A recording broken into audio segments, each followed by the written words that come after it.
What if you could take a flat 2D image, generate new angles, and then rotate it 360 degrees, match the perspective to another image, and then composite the two images with realistic lighting and shadows? Sounds too good to be true, but in the latest Photoshop beta, this is now a thing.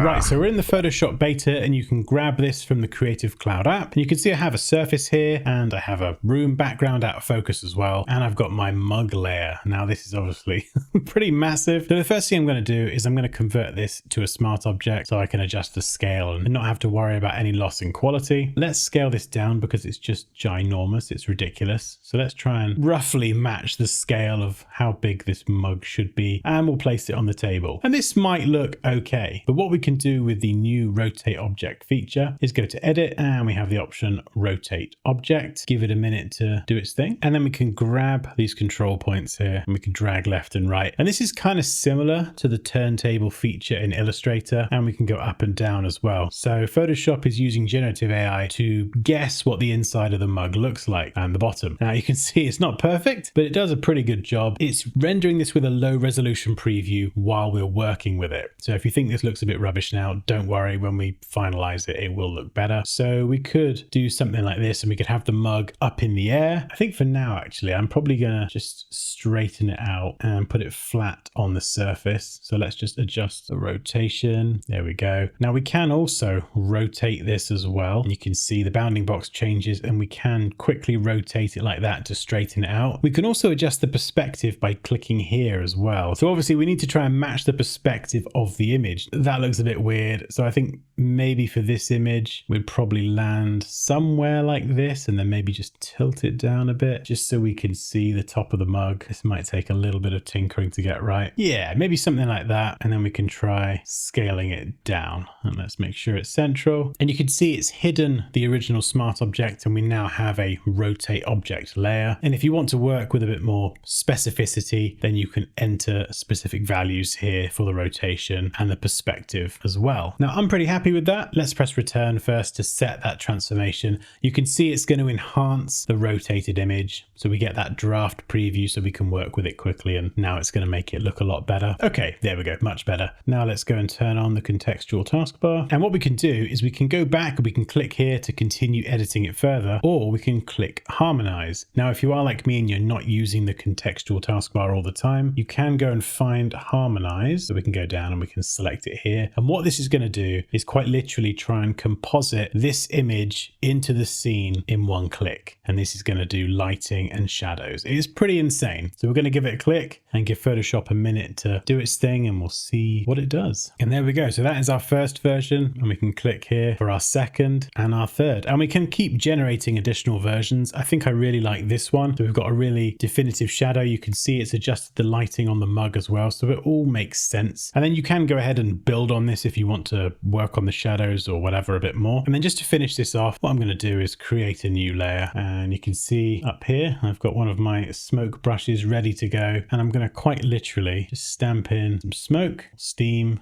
You don't really get smoke coming out of a coffee, do you, Dan? Goodness me. And then what we're going to do is we're just going to drop the opacity. There we go, nice and subtle. Let's call it, no, not smoke, steam. There we go. And that is the icing on the cake in our lovely little composition.